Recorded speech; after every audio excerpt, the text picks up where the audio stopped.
Hello and welcome to Dragon Talk.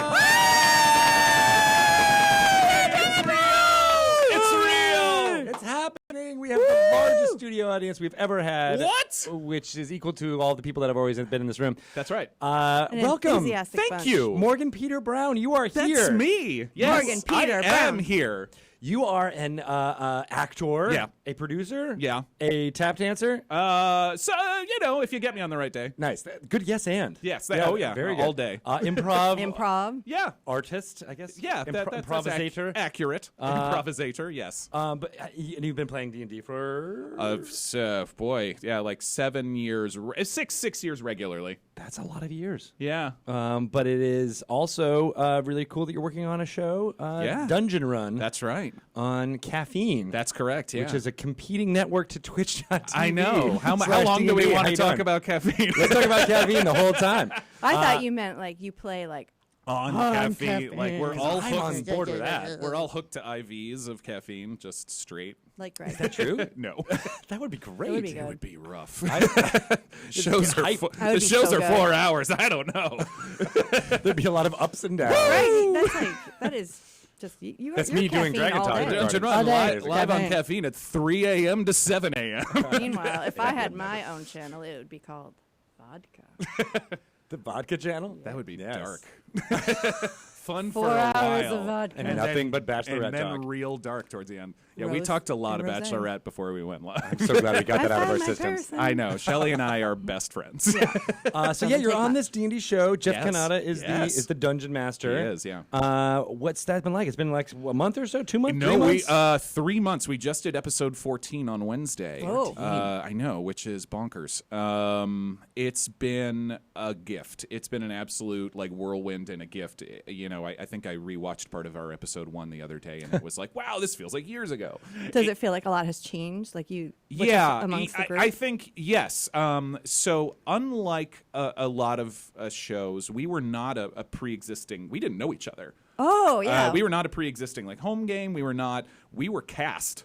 There was a casting let's talk about process. that. How We does can that happen? absolutely talk about that because the casting process was bizarre. Can we talk about it? Yeah, absolutely. Okay. I mean, I assume Did you so. see like a casting call? Like Yep. players want. Are you serious? Yeah, Who's number one Where'd on you the call see sheet?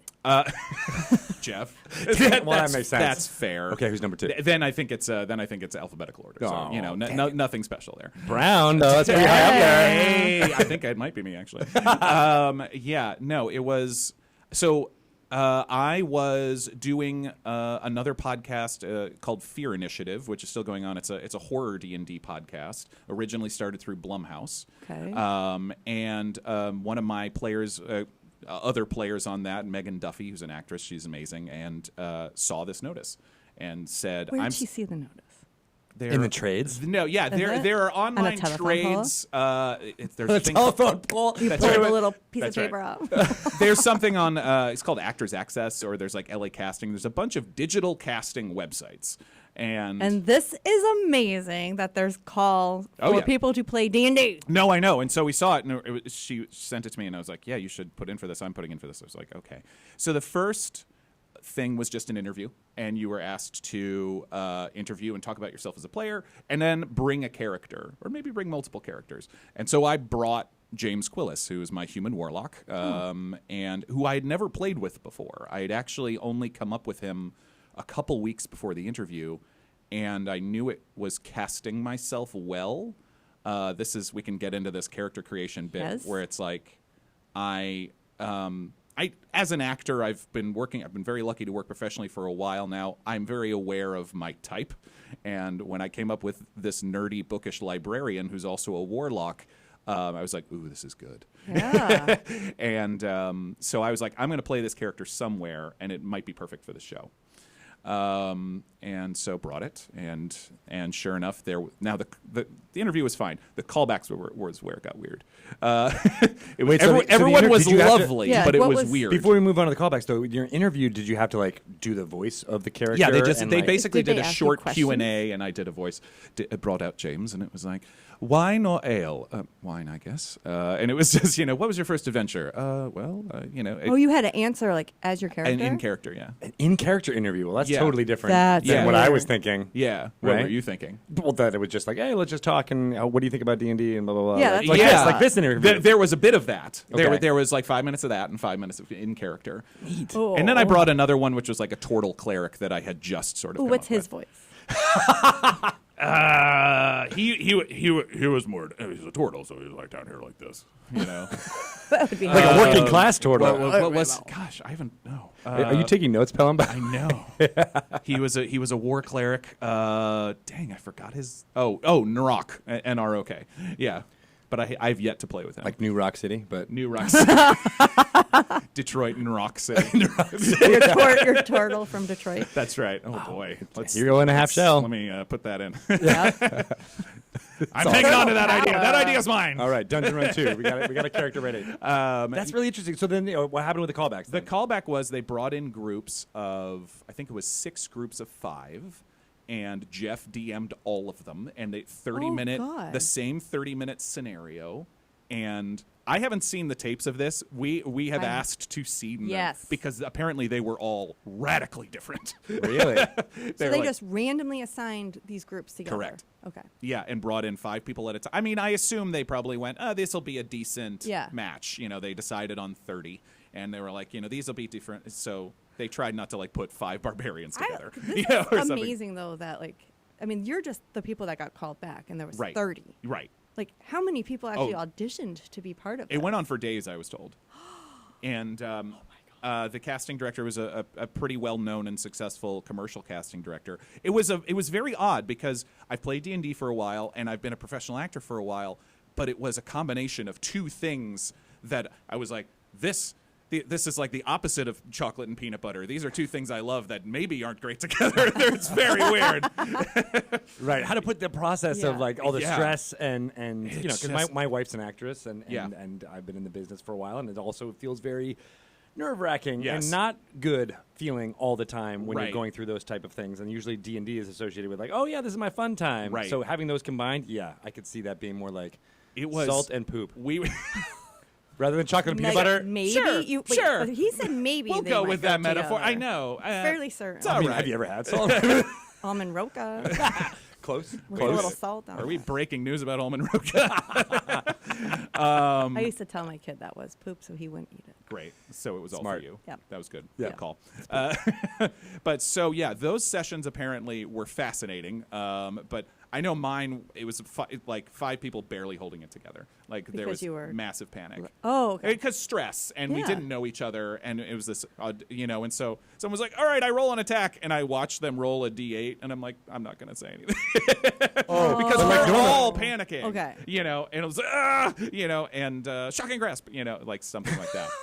Like in a way, so it's hard to play D&D with people that you don't Yes, know. yes. It's really hard. No, I don't like that. I- It doesn't work The with my anxiety and my natural insecurities and like my baseline anxiety. Just, I think that's what we all thought. The 5 people who did get cast, my beautiful 4 other cast members and myself, we were very nervous because, we didn't know each other. Jessica, Yeah. Lynn Parsons, and I had one mutual friend, and that was it. And I had never met her before. were any of these people? Well, anyway, I'm just like, No, sure. well, I'm sure we'll get to the Yes. final cast, but Yes. I think maybe was it at all easier because everybody else was so nervous? Because I'm always worried, like, I'm going to be the only screw up in the group. Everyone else knows what they're Everyone's doing. thinking that same thing. A Kind of like the theory, like, if you're scared on an airplane, like, look for the person Right. who's, like, way more scared than you, and then you automatically are like, fine. oh, It's all good. it's good. I'll just calm that person down. It helped that all of us had a decent amount of experience with improv. That was a pretty because, and we did have a get together. Like we had one rehearsal, and a session 0, but then we did have just a get together, the 5 of us and Jeff, where we just kind of chatted and got to know each other a little bit. I think Jared Kajak, who's on the show, made the metaphor of like, we're all artists, like kind of like, so I need to know what paintbrush you use, and basically like, how is this going to work? And That's they ended Yeah. up casting very well. The dynamic is, I think we're all kind of pinching ourselves of how well it's going. They knew what they were doing. I They guess saw so. something in all of you. Yeah. Were any of you on the same like callback? Well, no. So after that, there was the after those callbacks. In my original callback, no, I didn't. None of the other 4 people were in the final. There was a final chemistry read, which was even more chaotic. Holy cow! Because there were 12 of us, I think. Oh my gosh! And this is really so like it a was reality show. I want to be involved in the show of the casting process. I do too. And Jeff, I hate reality by the way, those shows, but this is callbacks and fantastic. the callback and the final chemistry read all happened in the same day. You should have seen Jeff by the end of that day. He was just devastated, like just wrecked because. So how did he get involved in this? Like how? So did they the come to show's him, creator slash like he's one of he's Showrunner. Caffeine's showrunner is a different guy named Bernardo who's amazing. Alex is like head creative at Caffeine original programming and is Alex Albrecht. And Alex and Jeff have known each other for a long time. Apparently, they did do a DM casting that I don't know how that went. I wasn't there for that. Yeah. But Jeff got in for that because he knows Alex and has known Alex a long time and has been his DM for a long time. Oh. Like we're all adults and they have kids and everything like this, and so like that's not that much. Like every couple times a year they're able to play. Yeah. Right. yeah, exactly. But Jeff, so I had no idea. I think, as I said earlier, I'm an actor, I'm a producer, I'm involved in TV and film. I'm pretty new to the gaming and streaming world. So we all are. Yeah. I mean, it hasn't been around that long. Yeah, it's very true. But I didn't know who Jeff was. And so walking into this, I was like, who's this Jeff Kanata guy? And by the end of that callback day, I was like, that guy's great. He's legit. He was put through his paces that day. Well, I mean, it's hard to dungeon master, period. Yeah. And then doing it back to back, Oh, what are you, with 10 new sessions in people a day? that you don't even with know new the people, the stress of all that in a hot room with Right. lights beaming down on Right. you, guns pointed at you. People Were rolling there guns D8s. pointed? There were their no attacks. guns, Okay, thankfully. Then it's not real D&D. The smell of hot garbage come wafting in from outside. That's correct. That's LA. But it's true. But yeah, and that final chemistry read was literally still 5 people at a table at a time, but literally pulling out and dropping in people throughout. But running the same campaign. That they had to just like be Literally, now. a Standing new there person watching? would come in and go, okay, here's where we are. We know this. This person's a bad guy, we think. And it was like, Wow. yeah. And it was like a tap on the shoulder type thing, like, all right, you're out. It was, Tag out. they would pause and go like, "Hey, okay, step away," and it was just like it wasn't like, and you know "Oh, what they're you get pulled doing. out." It wasn't that. It was more just like, "Oh, they're going to try this combo and try that." Right. So were any of these combos, were you like starting to feel like the group A little gel? bit, Like, yeah. were you like, oh, yeah. No, I see what they're doing. the group that it was I think the final group at the table.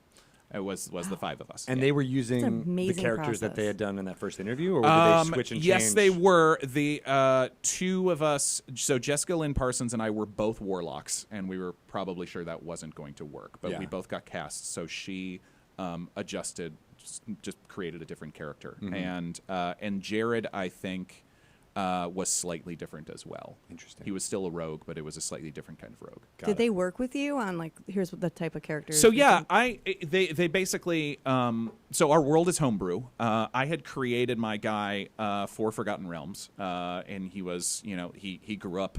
It's like his parents died young, and then he was basically adopted by the monks of Candlekeep. Was like the original idea, but I also intentionally kept it kind of transferable. It was sort of like it just needs to be a big library somewhere, and and his patron can be anybody. It just needs to be this, it like that Yeah, kind that's of stuff. tropey enough to be able Yeah, to it go was into anything. easy enough that we could just pick it up and put it where we needed. Right. So then I came up with a lot of most of the broad stuff and a few of the finer details, and then Jeff and I worked it out together before the show started. Is there like a character visual design? Yeah. So yes, we've had some amazing fan art that has come up immediately. We didn't do an original, but we started getting fan art almost immediately, which was insane. That is like just I could pull out a photo. trend I of don't the know things. if that's a podcast thing to do. Well, this is a visual medium. Yeah. as I you know, exactly. No, but I just was wondering if when you guys were talking about getting the show together, like, Yeah. was there a like a sketch process or blah blah blah? It sounds like there's a lot of more thought and preparation going into this than many Yeah. other Twitch shows out there Yeah. or streaming shows out there. So Well, like, that was sort of the original. So it is funny because it did start that way. It was for me because it was just a casting notice, and it was literally untitled D&D show. And this sounds I remember. like fun. Okay, so I remember people talking about this like 6 months ago. Yeah, it was And people being around like, are you involved in this? And I was like, March. Nope, got no idea what that is. Yeah, I want to March- be in the casting process. It was fascinating. It was fascinating. Yeah. Because I as a producer, I've also sat on the other side of that room. Yeah. So I was like, ooh, I was being in it, but then also like the other side of my brain going, this is fascinating. Yeah, I kind of think, administrative note, we should talk to a casting director. Maybe I we like, should. This would be a good interview. Like, tell us exactly. Oh, what right, you yeah. look I can for. Yeah, let us get- know. That'd be I really can fascinating. I just get want, we want to that. get Jeff Yeah, in here Jeff. as well. Jeff Yes. Oh, Jeff. Yeah, you could absolutely have everybody up. Jeff and Alex and the rest of the cast are all amazing. Sweet. Yes. So yeah, tell us about the rest of the rest of the characters. We know about Yes, your guy. Yes. So Jessica created Fahima, who is a fire genasi wizard. Ooh. You have Ron Ogden, who is playing Ugo, the orc barbarian. Perfect name. He's Ancestral Guardians, and Jared is a Tabaxi rogue, swashbuckler. Oh, And Stealing then your thunder. oh, not stealing, like the- joining my litter. like those cat people. Like somebody. Like 'cause somebody I have left. an opening because somebody left. Oh no! Do we need to talk about this for a minute? I feel like We're talking about it for many beat more this minutes. dead I cat still don't- quite a few times. Oh, We don't know if my character's Oh, dead. you You never called went to go find it out. Daryl, I tried. Daryl Two Shoes is my character's name. Go on, go on. And hers was Drunky Two Shoes. Oh my God. Okay. Yeah. Both Vodka. rogues or just Tabaxis? I was a tabaxi sorcerer. I think it was a ranger. Ooh, Oh, nice. no, maybe I was a ranger. Yeah. Okay. We do like the Tabaxi. They're pretty. No, they're and pretty I like that. nice. Oh, we're in the Litter same mates. litter. We were Right. right. That makes that's sense. adorable. And then he was like, "Yeah, actually, I think I'm gonna play a different character now." what? I'm like, but what about Daryl? It was like a one shot, and I didn't realize we were transferring from one to the other, and then you got upset. I was did. doing a I did. 3-5 session, playing in one with some friends a couple years ago, and my friend Dave, for 5 sessions in a row, kept swapping out characters, and it became the joke of like, all right, how does your old character die at the top of this session? It's like, all right, and you open a door and 5 arrows hit him in the chest. Well, that one. All of the rocks fall right on his I head. was like, all right, man, come on, you need to land on one. He's like, I'm an improv artist. I need to continually reinvent it's hard. myself. No, this time I'm a halfling gunslinger, and it's like, all right, Trying sure, them all out. sure, Maybe buddy. He was a Good playtester. doppelganger, Yeah, and he was just changing shape the entire time. there you go. Yes, I like that story. Yeah. So I'm sorry, we were No, interrupting no. you in the middle of It's your all cast good. list. And then is Katie Michaels, who's playing Lily Dumblestuck, the gnome bard. She is slightly homebrew. She's a beach gnome, which love she that. and Jeff came up with a beach gnome, which I haven't confirmed this, but I know that Jeff is a fan of the Adventure Zone as well, and so I feel like that might be slightly inspired by Merle Highchurch, the beach dwarf. Yes. There's a couple. It's a pretty close approximation of I think a forest gnome, but like 1 or 2 tweaks. I love the beach, and Yeah. I think more gnomes should live there. Well, Yeah, if you makes watch sense. the show, she comes from the island of Bingle, which is basically a resort island. Nice. And which in the last few episodes of our show was in a lot of trouble, and so we spent 3 or 4 episodes on this wrecked resort island just helping out her family, and it was really touching and heartbreaking and amazing Aw. at the same time. Yeah, we've had some very emotional episodes the last few weeks. I love how things where you think they're going to be ridiculous and funny, Yeah. like a beach gnome resort island, ha ha ha. Right. Oh, but then this shit's going to hit the fan, and now we got to save it. And then all of a sudden, that's the most dramatic stuff. Here's the thing about Jeff. He's amazing. He does such a good job with his storytelling. He's so immersive, but he's also a very positive guy. Yeah. And his energy is very infectious. And you're like, yeah, this is amazing. And he's describing things. So when dark stuff happens, and he goes dark, it always surprises me. Like there was literally, we were in a library and talking about this. And so Jeff's like, it sounds like so much fun. And you're like, okay. And then he tries to cut the woman's throat. And you're like, what? And you're like, wait, what? And he's got a smile on his face when he's like, describing yeah, it. And and it just immediately like, oh, he'll kill him. Don't don't let that smile fool you. He will destroy your emotions. Danger is around the corner. Look at that creepy. Yay! Turn the corner. So happy. I'm just gonna look at you for a while and just. How you doing over there? Real good. Starting memes up over Like there. Real Annabelle good. over here. That's how Shelley would be if she was dungeon mastering. You'd be like the puppet master. Roll for initiative. What was Ooh, I the like new that. Muppet class I just saw? Oh, was there a new Muppet class? Wait, I think it was probably just a homebrew then. Like somebody tried to do a new race of Muppet adventurers. Yes. I keep thinking of that state sketch of like, what does Muppet taste like? Oh, the best. Let's just talk about the state for 30 minutes. Can we get one of those guys on here? I mean, yeah, we can try. Get them playing D&D. Oh my God, I would be shocked if they don't. To be honest. Yeah. Right. Exactly. At least some of them. Yeah. Maybe Michael Showalter. He seems like. Oh my God. Yes. Yeah. Right. I worked with him a while ago on like an Adult Swim just for a day, and it was lovely. Him and Michael Ian Black, and I've never had this before, where I showed up to set and I was a huge fan of the state, and Michael Showalter was like, "Hey, it's so nice to I'm really happy to work with you," and he's like, "We know each other," and I'm like, "No, we don't." No, we don't. And he was like, "Yeah, no, I'm pretty sure we've worked together." And in my head, I'm going, "He's Doug. You would know if you had worked with Doug before." And I was like, "I'm sorry." I'm like, I'm so excited to work with you. And I'm like, pretty sure we haven't. And it kept going throughout the day. And he's like, "I think I thought when I work." And I finally had to say, I'm like, "I know you very well. We have not worked together." Yeah, I would remember working with you in the past. Yes. It's like, maybe you've seen me in something before. Maybe that's what it is. Maybe I look similar to the thousands of people you've worked with. It was a very odd experience of this guy that I literally, like, I watched the state, like, I was like early 90s, so I was like 12, 13 years old, like, loved that show. They'd be like Bruce Springsteen being like, "We know each other." Yeah, we totally work together. Except it's Michael Showalter, who's not at all like Bruce Springsteen, but yes, exactly like that. That was a really good Bruce. I thought about that for a long time. Do it again. It's good to see you. It's good to see you, man. Yeah. we played in. You also kind of sound like Batman. You're just gonna go down like this. Batman was like, "Hey, good to see you again." I remember when we beat Two-Face together. No, that wasn't me. That wasn't me, Batman. That was a really good jam. Really good jam session. I was like, what? No, I've never been to Jersey. I would have. know. I'm kidding. But That's amazing. So I'm hoping that this process and illuminating it gets more people to think about creating a show this way. Because obviously a lot of people think about it like combining their friends and getting things together, and that's awesome. And I think that is where a lot of the camaraderie can come from. But I also think there's this element of performance that has always been on the surface of these D&D streaming shows that I think that your show is now like people are let's just think about it all that way. Yeah. And I think that's really fascinating. It is. And I think the idea of the show from the get-go is like they want it to make it as cinematic as possible. Jeff talks about like almost wanting it to feel like the Guardians of Galaxy of D&D, where it's, it's we have 16 cameras on our set. What? Yeah. That's like 19 more than we have. You guys need to We've watch got the show. We've got -3 cameras. Wait a minute, huh?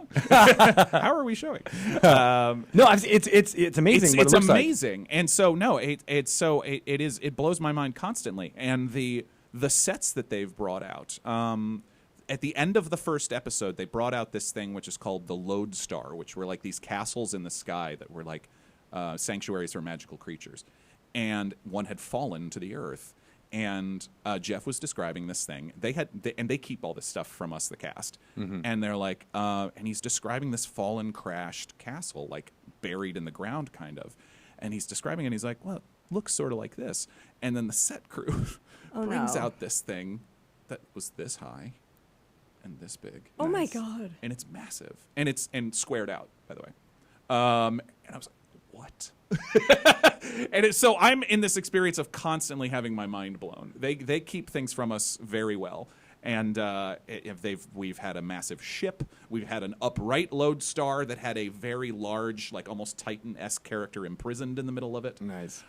So yeah, they're trying to like very high production value, cinematic as possible, and just it's been mind blowing. Cool. A lot of people have been enjoying the show, and that I think is one of the things that is immediately apparent about it is like kind of we're going for it. Right, you're swinging for the fences. Yeah, and the other thing is caffeine is. I'll try not to talk about caffeine for too long. Oh, I don't care. Okay, great. About caffeine cool, as much great. as you want. All right, so caffeine. I love caffeine. Thanks.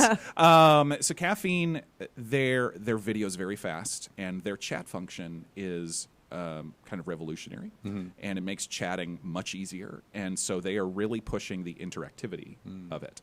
And so the audience interactivity on our show is unlike anything I've ever seen. And so they are constantly influencing the shows. And we give people, like, there's things which have sort of been done before, which is like, hey, you get advantage from this. But there we have what are called like force of good and force of evil cards, where people can drop things on us all the time. And we have cards that they can buy a card basically and give them to us. There's a lot of that. It's like the Hunger Games. It is that's not the first time I've heard that. Yeah, the metaphor. It is. It's chaotic. Are they good things or can they be bad? They can be bad things. What's the ratio of good to bad that you get? Mostly good, but sometimes bad. Sometimes. Has anyone ever dropped an evil card on you? Several times.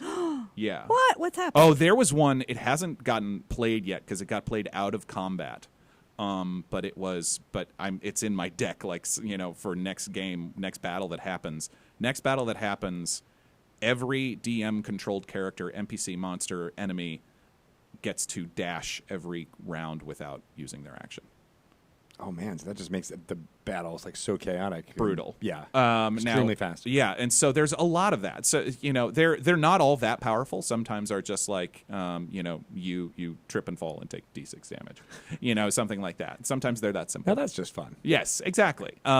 It's but it's sometimes the games feel almost broken, but it also, I think the audience is loving it, and we get to role play that, and we have a thing called the amulet, the Secret Keeper's amulet, which is basically our way of interacting with the audience. It kind of puts it in canon. Oh, I like that. Yeah, it's been a way, and we're constantly adjusting it, because if it goes where it's literally like our episode is just Forces of Good and Forces of Evil card, it's never been that, thank God. But if it ever gets near that, I think we're constantly adjusting it and working it out to kind of make sure the show still survives amidst all of the chaos. Yeah. Well, I think that speaks to why they spent so much time casting it and making the actors have those improv backgrounds, so that you can roll with anything and feel with it. And even the gauntlet of the casting process that you're talking about, like being able to live through that means like, okay, that means that they'll be able to run with the punches of these cards and all the stuff and all the accoutrements and the 16 cameras that you got going on. There's a lot. Yeah. And when I go back and I'll watch the shows, and I'm still impressed by what the director and what the cameraman and the music they're able to pull off, because we're just playing at the table. And so when it's like, oh, they were able to like make something really cool happen with camera there, or we had Katie in our cast had to miss half an episode because of another job she booked. But then How dare she? I know. That is wrong. I know. You don't need another job. The audience was so mad. It was like, sorry guys. Yeah, they're like, evil card. This is gonna happen. Oh, it was probably the most chaotic first hour of the show we've ever had. Oh, really? Because he wasn't there. Lost it. And so, but when she got to set and Jeff worked out a way that she was gone and came back, they were able to kind of cut together on the fly, like her reappearing, basically. Nice. Yeah, no, it's allowed for some really amazing things, and I feel very lucky to be involved. It's such a weird, and like more you're talking about it, it more describes like this blend of live theater with live TV, with gaming, with improv, with technology, with the chat being involved. Like, I don't think there. I mean, there's nothing that really does all that in one. And I'm very happy for that, because I was wary going into the process, because I'm a fan of Critical Role. I'm a fan of C Team. I'm a fan of, I watch these shows, and so I was like, how are we different? Yeah. When I produce like independent horror mostly, and so like I'm constantly wary of like what does this project add to the marketplace or to the conversation? What are we doing? Are we just another Critical Role? And the answer I think we very quickly answered was no. And so, because it's like, those shows are great. And it's like, and so how are we great but different? Yeah. Right. And I think we've answered that pretty well, which is good. Because Sweet. I was happy that we have kind of carved out our place in a different kind of way. Yeah. And you said you were playing for 7 years. You mentioned 3.5. Yeah, no. What's your background with D&D and fantasy in general? Like, have you always been a fan? I have. My D&D origin story is not dissimilar to some others that I've heard. Where I think I found it's probably the second edition Monsters Manual when I was like probably like 8 or 9. That sounds about right. And didn't have a game, wasn't able to play the game, but just found this tome and was like, this is amazing. It's got such great artwork. Exactly. And I moved around so much when I was a kid. I wasn't an army brat. My parents divorced when I was very young, and so I literally went to like 7 different elementary schools. Ouch. And so I became very good at creating my own play, and so having that, I was immediately inspired. Fantasy, yes, absolutely. Lloyd Alexander books, Tolkien, of course. I've been thinking about those Lloyd Alexander books. I want to take them off the shelf and get them to my kids. Like, they were so good. I forget the titles. I saw a guy at a Comic-Con party the other day with the one that has the giant cat on it. Oh, it's a guy fighting a giant cat on the cover of the Lloyd Alexander book. Do you remember I don't that? remember that edition, so I don't know. But I do remember, High King's the last one. I know Yes. that one. And There I were know 4? 5, I think, because Black Cauldron was number 2. Black Cauldron, yes. And I don't remember the other 3. That's right. No, I don't remember them either. But yes, someone had that on a T-shirt. I love it. They were, and I was like, and I've been thinking about them because I'm like, oh yeah, I read those, and I don't have that same memory I have of like The Hobbit or of even Dragonlance and things like that. Like, yeah, and I Dragons of Autumn Twilight, and I never finished that series, but I loved it and read it, and then I was also reading Stephen King, Dean Koontz, all this stuff. And so that's where horror comes in. Yes, I've been a big fan of all of it for a long time, and then so I kind of fell off and didn't play a lot for a while or at all. And then 5-6 years ago, I had some friends, some actor and writer friends who were playing and had a regular game, and I was like, I want to do that. And immediately, it was immediately apparent of how satisfying and how, like, acting, writing, improv, it was just gratifying and fulfilling in all those ways. I was in. And I'm also kind of neurotic and detail-oriented, so I immediately kind of buried myself in it. Just started playing a lot and learning as much details. And I approach character creation often as like an actor because, like, what's the kind of part I would like to play? Hopefully you're going to be playing this character for a while, so like what's their journey and how is that interesting to me? And also, like, how are their instincts the same as mine? How are their instincts different as mine? The first guy I played was a dwarf fighter sailor based on Quint from Jaws. Jaws is my favorite movie, Sharks and so in the water. Yeah, There it was, the same voice again. There he is. Sonar electric toothbrushes. He hated magic, it was great. I was in. And that's fun. It's so basically approaching it as what is a kind of role I want to play. And that's how I look at it. And well, it sounds like it's very similar to when we started this podcast. We would talk to a lot of producers and writers and directors from Hollywood, and we'd always be like, well, what's going on? Is like, well, it seems like everybody in that entertainment industry is, or many of them are finding this hobby and latching onto it because it's very close to what they do for a living, but not exactly. Like, and they get to do things and be creative in a way that's related but different from their discipline. And that was before streaming. That was even Yes. before streaming. So like Right. they were just playing it for fun, Right. and now like people can actually like it's a we job. can do something now. with this. No, that's comes back to like pinching myself that this is happening. This is kind of crazy. But Us too. We keep on pitching. I us. know. Like, this can't be real. No, she wear short sleeves. You and I talked about slapping each other and telling each other to wake up that we're not dreaming It's over true. Twitter. Yeah. It's true. It's and playing James on the dungeon run or other characters, like it feels like acting. It feels like if I'm really committed to it, sometimes it feels like therapy. It's and that tells me I'm probably doing something right. Because like characters. I every now and then will come up with a character that's very far away from myself, but that doesn't interest me as much as like what's a side of myself that I wouldn't mind poking around in. Yeah. James is my first warlock, and I'm in love with them now Because of that relationship they have with this being? Or? Yeah, it's also down to the metaphor of it and talking about like horror and thriller and sci-fi too. Yeah. It's down to that metaphor of I've always been huge into the power of metaphor, the power of creative. You can go at something directly. You can talk. You can make a movie about racism and you could just beat someone over the head with it, or you can make Get Out. And you could like really reach people and surprise them in a different way. Mm-hmm. Warlocks, I think the metaphors with them are so fascinating, and I tend to like to play characters that aren't what they seem on the surface. And so this guy who is he's a nerdy librarian. He feels like a wizard, but he's not. And in fact, if he was a wizard, he'd probably be a pretty boring wizard.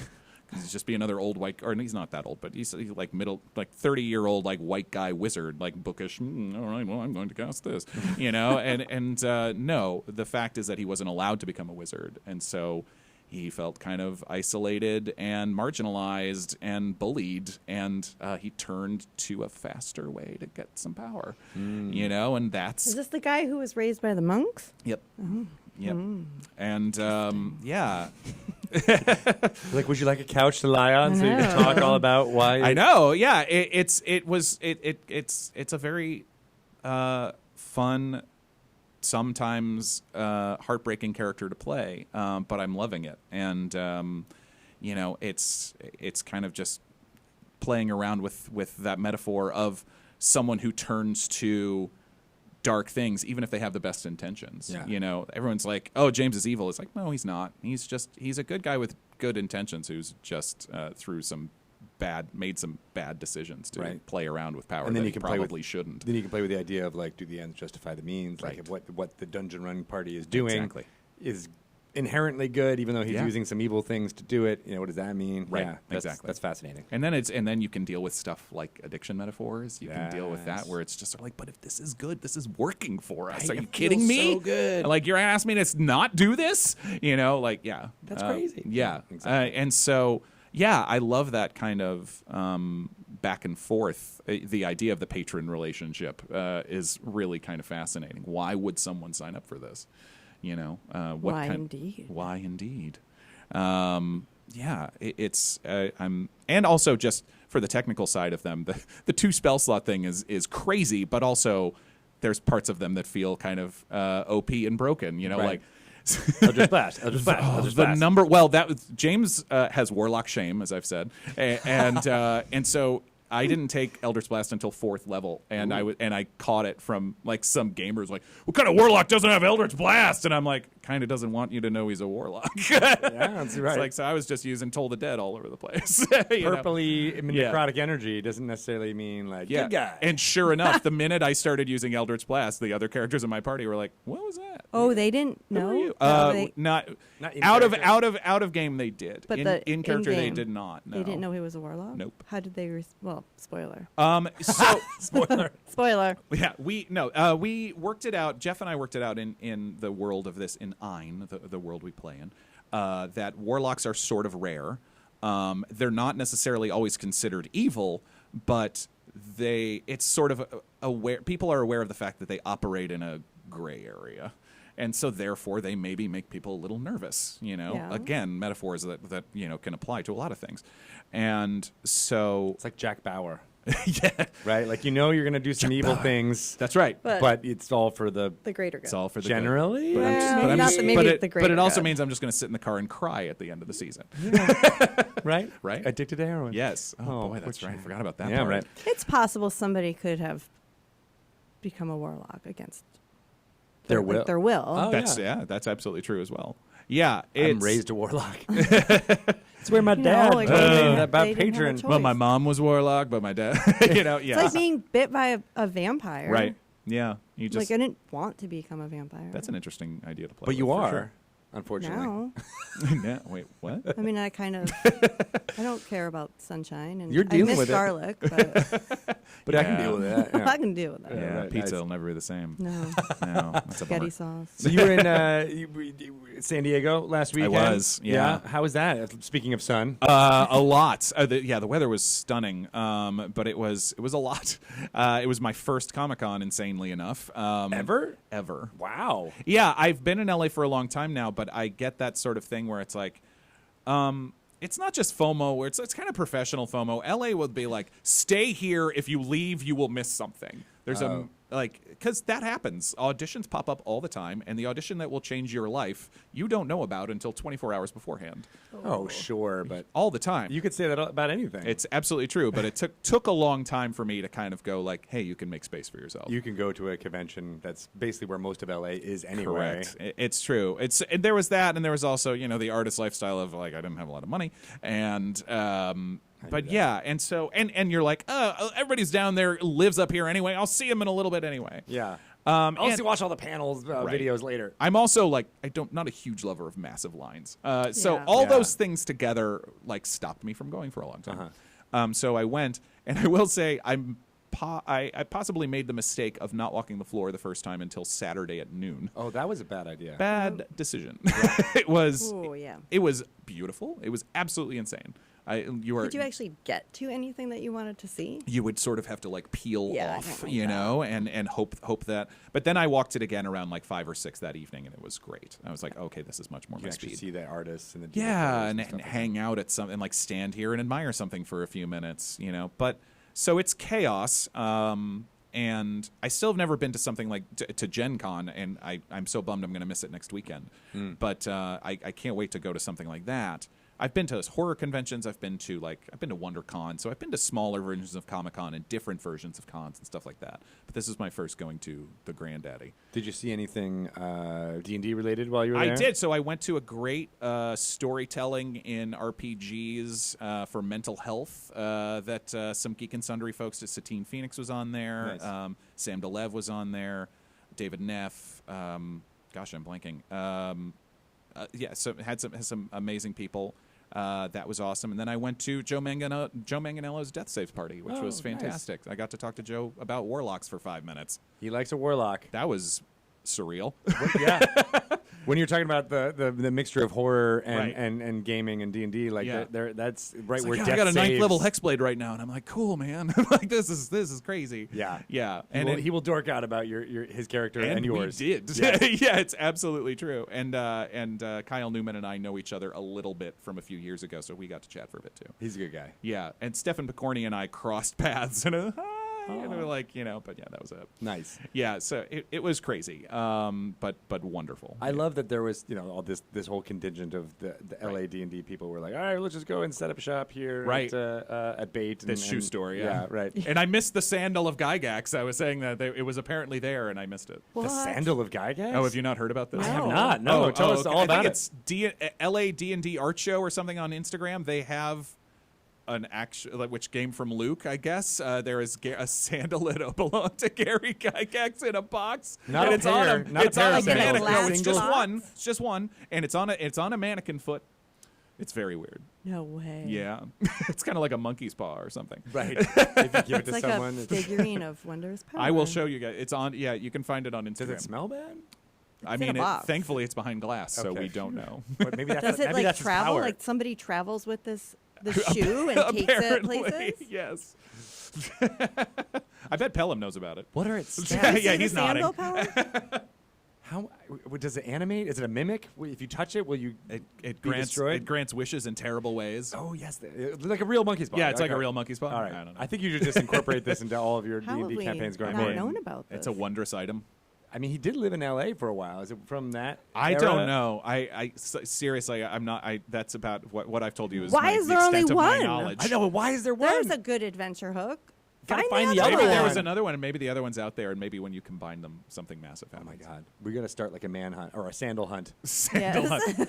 Tiva hunt. Is Wait, it were a they Tiva? I think it is a Tiva. Doesn't make any sense. I was thinking like something very No, like it's a Roman- Roman. yeah, no, That's it's what not. I was- It's not Christ-like at all. That's- I was totally there. 90s like Tiva It's a stuff. Tiva? That makes it even worse somehow It's- that it was a Tiva. No, I don't. It looks like a Tiva. It might not be a Tiva. And it- It's not a Birkenstock. I don't think it is. Oh, No, I see him as more of a Tiva guy. I do Cool. too. Yeah. Actually, Now that I'm you say shuffling around in Tivas. Careful where Yeah. you say that. Some people will find that insulting. No, I'm kidding. Well, as long as you wore socks with it. Right. Oh, yeah. Perfect. The Pacific Northwest way. That is. That's the way to do it. Yeah. Oh, that's awesome. All right. Well, Wow. we've been creating magic items as well as Yeah, I know. coming up with travel plans for you. In the Thank future. you. Appreciate it. Nice. I'm excited about where Dungeon Run is going to go. I'm excited. It's I feel that the response to the show has been great. It's been out there that was originally only supposed to be 10 episodes, and it's gone very well. And Oh, so we're on episode 14. we're on episode 14, That's and we're more than and 10. with What's the no plan? current plans to stop. So just keep going. Yeah, for now, yeah. So what is your relationship now with your party that you had no idea who these people were before you started playing? Like Honest- 14 weeks in. No, honestly, we're like fastest friends. Yeah, Yeah. we've a very D&D. D&D. very warm, heartfelt chain. So Katie is the only person who had almost played no D&D going into it. She's a pretty new player. Yeah. Ron and Jared are both like pretty experienced DMs. I've DM'd a little bit, but I'm a pretty experienced player, and as I said, I'm neurotic and detail oriented, so just like give me all of it. You're the librarian. Yeah, it makes sense. Yeah. I'm the copious note taker of the group, and Jessica is, I think, only been playing for 2 to 3 years, but she's been playing like pretty regularly, so she knows her stuff. But so it's amazing to just have.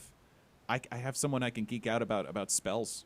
It's like, hey, we just went up to level 5. These are the 3rd level spells I'm thinking like, and so we have a spell planning committee text chain of the 3 spellcasters in the group. That's good. No, it's great. Yeah, very smart. Because we have a warlock, a wizard, and a bard in our group, and so we don't have a cleric, which everyone looks at us sideways like, what do you mean you don't have a cleric? Yeah, we have a bard, but when it comes to revivify, we don't have it. That's true. Scary. So Jeff needs to throw some good stuff at you. I hope. Yeah. It's scary. And obviously they're keeping a lot from you. So as far as story and progression stuff goes, but like, is the idea to do like seasons or just do it like continuous? I think forever? the idea is just to do continuous. I mean, I'm sure we'll take weeks off from time to time. But yeah, the story we're telling currently is big enough that it feels like it can go on for a while, and we're going off on like small tangents. To Bingle, as I mentioned, was kind of a tangent. We went to the city where I'm from for a little bit. I like that. So it ends up being like little character arcs. That But then we have the massive over arc. Which is kind of like, can't leave that for too long. Need to get back to saving. The ticking time bomb is ready to explode. Well, it was funny circumstantially and character wise, because at level 4 something happened where they were like, you people might be the most important people in the world right now, and I was able to play the character thing of, what are you talking about? That's level insane. 4 for Pete's sake. I was like, I literally, like, within world time, I was like, a month ago, I was a librarian. Like, what are you talking about? This, and so I'm still able to go like and character wise, we've only known each other 3 weeks now, I think, maybe even a little less. And so I was like, this is crazy. It's true D&D. It's true D&D, and I like being the cold water of perspective, throwing it on people. It's like, all right, here we go. And it's like, wait a minute, what are we doing?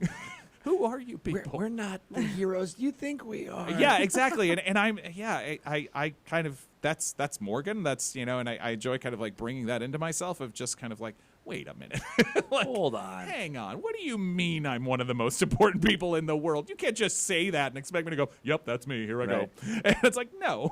And then fast forward like 20 episodes, and you're like, we're the most important people in the world. I am a god. I am level 8. No, I'm kidding. I can cast fireball whenever I want. That's right. No, yeah, and I enjoy, because we did start at level 2. It's nice because we kind of like get to tell our origin stories. So the first time I got to cast Detect Thoughts, it felt like, whoa, here we go. Like, this changes everything. Yeah, and you kind of blow your own mind a little bit. Yeah, and that's a lot of fun to play on the acting side of it, and not just the gaming side. And it's so much fun because you're getting new stuff, but then also like, what would happen the first time my guy could cast Suggestion? And it was like, whew, it's a lot of power. Things can change very quickly. Yeah, it's a lot of power. And doing the charm stuff is always difficult, because you're like, how do you make that feel not evil? Right. Oh yeah.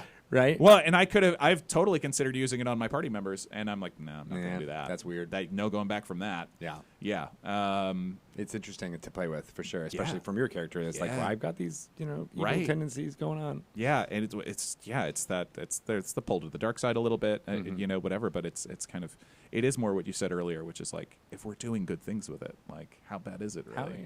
Yeah. Do they justify the means? Good question. I don't know. Exactly. We'll Yeah. We'll see how you end up you being the villain in season 2. Hope not, but yeah, we'll see. Keep it together. Keep it together. What's it? Jeff is the name of your character?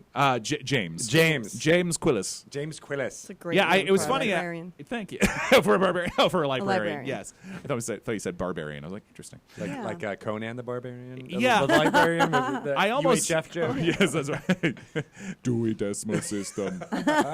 But yeah, I almost gave him a more fantasy-esque name. I think I almost called him like Ivel Quillis or something like that. But I was like, no, I want him to feel, he's the only human in the group. I want him to feel like a guy you could know. I Yeah. want him to feel, and so James, going with a name like James, which is a name we're a bit more familiar with in our everyday lives. Yeah, he's he's a slow burn of a character. Like Ron's character Uggo the orc and Katie's bard are the very easy to love characters of our group, and people immediately glommed onto them. We're like, Lily and Uggo are amazing, and I'm like, yeah, people are going to be suspicious of James for a little bit, and hopefully they've learned a bit more about him now, and just kind of like, but what is going on with that guy? But they're totally less suspicious because he doesn't have a name like Jamiroquai Mahe. Yes, right? Yes, the Drow. He's very relatable. Yeah. James the Destroyer of Worlds. They're like, oh, It's like, hi. hi, nice to meet you, James. Hello. Yes, No, just a librarian. it's a family- Don't mind about the rest of my name. It's a family name. That's right. My father destroyed the world, not me. What am I going to I've espoused. Terrible legacy. Terrible, A strange father. Yeah. That's it. I do like that as a trope because you can get too caught up in the apostrophes and the X's and the Y's and the fantasy names. I'm like, I just want to be able to pronounce something. Right. But James is a good one because it feels elevated. It feels a little bit beyond. Even though I know tons of people named James, but it does feel like, oh yeah, I could. You can picture give that it. in You a can world. give it that a little bit. Yeah.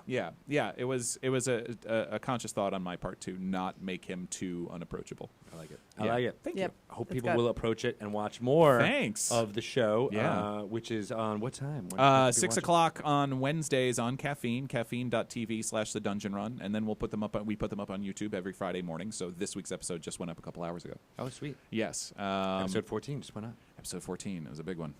Lots of stuff happened. Yeah, it's a big one. And I How long do you guys? Is it 2-hour episodes? 3 to 4. 3 to 4. 3 to 4. With an intermission in the middle. Dang, Oh, son. and this is another part I forgot to tell you. We have an animatronic mind flayer as our host. Oh yeah, Yeah. I've seen him. That was the other thing. Like, didn't know anything them. about until we got there. Yeah, Lord Araban.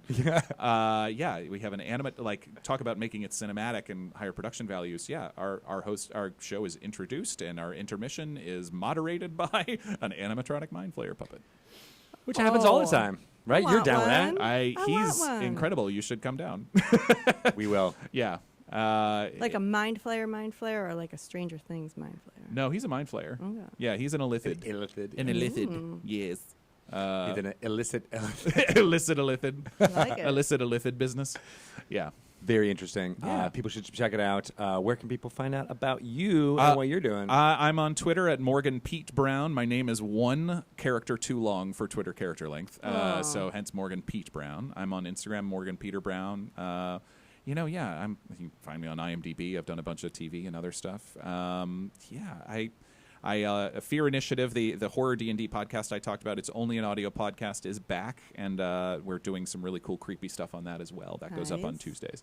Do you roll for Fear Initiative? I do. Nice. I'm playing a human paladin on that one. Sweet. Yes. You got a lot of D&D going on. I do right now. I'm very lucky. Apparently I do. Well, we're lucky that you came up and Yeah. It was came to my be a part of this. pleasure. No, yeah. You guys asked, and I was like, yes. Make it happen. Yes, I will. This was lovely. And Sweet. it's a joy, and this game has already brought a lot to my life, and so thank you, and thank you for having Many me. more. No problem. We'll have you on 6 months from now. We'll hear all That about would what's be been amazing. happening Yes. in episode 45. And we'll have like a new series with The Bachelor to talk about. I know. No. Yes. No. No. Yeah. Can we just stay? Guys. Does anyone care if Cheryl All and I right. just? I'm going to stick leave. around? and Greg, you we will sit there and you will watch. You are evil. You will are listen. a warlock. You son of a. Anyway, We know paradise. Let's get into it. Oh yeah. Goodbye, everyone. Before I murder my two people on this interview, we are going to take a short Greg. break. Again, thank you to Morgan for coming and My being a part of absolute this. pleasure. Thank you. We will be back, and Shelly and I will do some intros, some outros, some overtros, and undertros. A longy. Side Gonna be throws. a longy. Some side tros. All right. Thanks, you guys.